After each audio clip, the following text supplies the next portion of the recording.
Gideon. The first thing I would like to say is that if you want to build a life, you must build it according to principles. Principles will give you better results than if you just gamble on one issue here, one issue here, one issue here. To be very open, the first point when we sensed God was calling us to serve him, and to serve him completely with our lives, is first that I demanded from God. I said, God,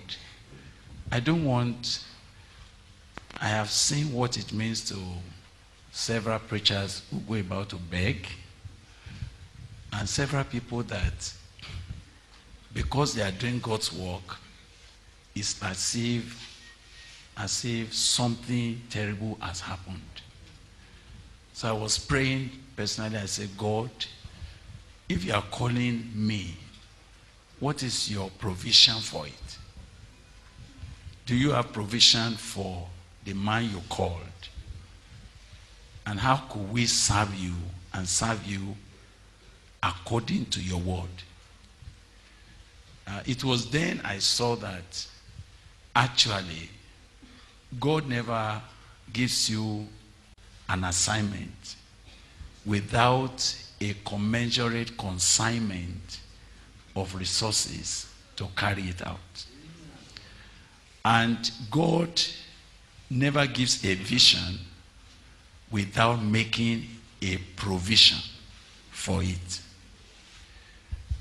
As I went through the whole scriptures, I found that each time God gives a man an assignment, if you read the Bible, immediately you see God saying, and I have commanded so and so and so and so to do this.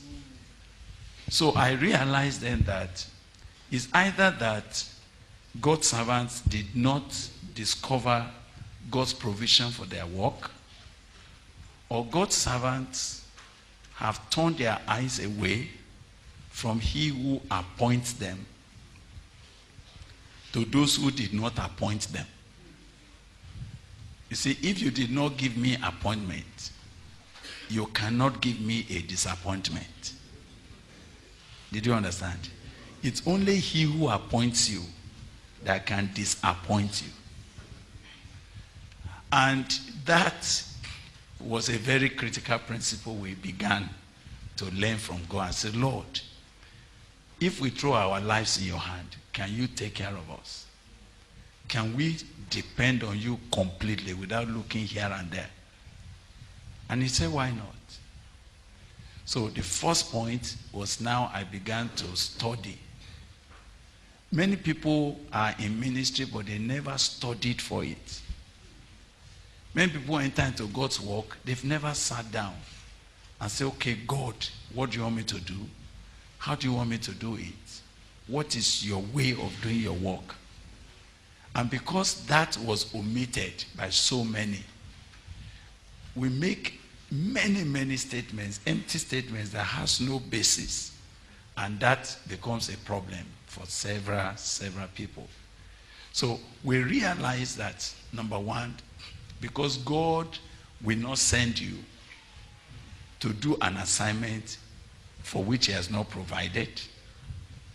So if I am breaking forth into a work and there is no provision for it, it's either that it has become my ambition, it is either that I've expanded it beyond what God wanted. Are you understanding? Or I have missed it altogether.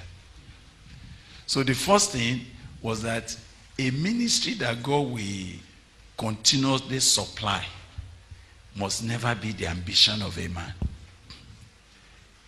It must not be that, let's just expand now. You don't do that. God has to be the one that say, I'm leading you into this now. And if he's the one leading, the next thing say, Lord, where is what it will take to do it? So that, as simple as it is, very important.